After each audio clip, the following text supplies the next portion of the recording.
सभी किसान साथियों का एक बार फिर से एग्रो दर्पण पर बहुत बहुत स्वागत है। किसान साथियों, आज के इस वीडियो में हम बात करेंगे असालिया की कटाई कब करें, यानी किस तरह की फसल होने पर असालिया की कटाई शुरू कर देनी चाहिए।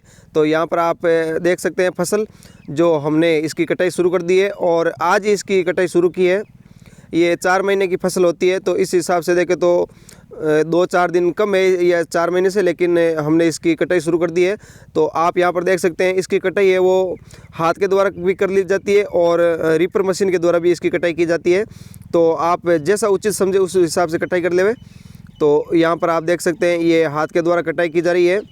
हमारी जो फसल है वो 2 एकड़ में फसल होने के कारण हम हाथ से इसकी कटाई कर रहे हैं। ज़्यादा क्षेत्र में अगर आपकी फसल है तो आप इसकी कटाई वो रीपर मशीन के द्वारा भी कर सकते हैं।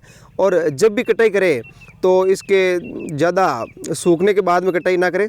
ज़्यादा सूखने के बाद में कटाई करने पर इसके जड़ने की काफ़ी ज़्यादा समस्या हो सकती है। जो दाने होते हैं वो जड़ने लगते हैं। तो यहाँ पर आप देख सकते हैं ये जो फसल है, कुछ इसमें पौधे हैं वो ज़्यादा सूखे हैं।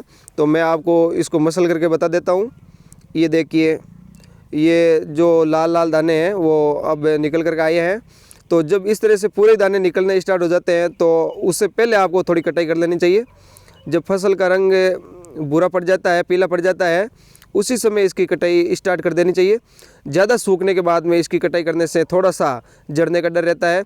और जब ये डंठल पूरी तरह से सूख जाता है उसके बाद में तो 100% जो दाने होते हैं वो नीचे ज़मीन पर गिरते ही गिरते हैं। अभी आप देख सकते हैं इसके डंठल है वो थोड़े हरे रंग के दिख रहे हैं। तो पीले या हरे रंग के, पीले रंग के जब डंठल हो जाते हैं उसी समय आपको इसकी कटाई करनी चाहिए। सूखने के बाद में आप कटाई करते हैं तो इसको आप भिगो करके कटाई कर सकते हैं। कई जगह फव्वारे के द्वारा वापस भिगो करके भी इसको कटाई करते हैं। तो उस हिसाब से भी आप कटाई कर सकते हैं। इसमें भीगने पर ज़्यादा असर नहीं पड़ता है, क्योंकि ये इसका जो दाना होता है वो टिकड़ी के अंदर होता है। यानी जो आप इसके जो छोटी छोटी फलियाँ होती है वो टिकड़ी के रूप में है, यानी गोल गोल है।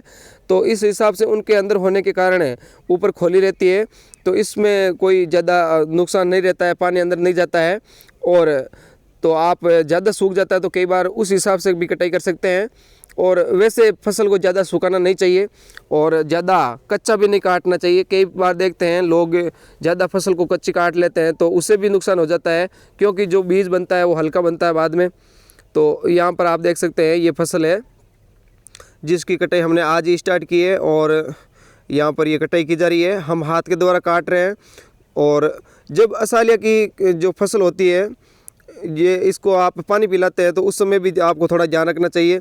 ज़्यादा आप इसको जैसे पानी पिला देते हैं तो ये बढ़वार ज़्यादा करने पर इसके आड़ी गिरने का भी डर रहता है। तो आप पानी पिलाते समय ये ध्यान रखें कि आपकी फसल आड़ी ना पड़े। तो ये इस हिसाब की फसल हो चुकी है हमारी, जिसकी हम कटाई कर रहे हैं। और इस बार थोड़ी फसल अच्छी कम है। धन्यवाद किसान साथियों।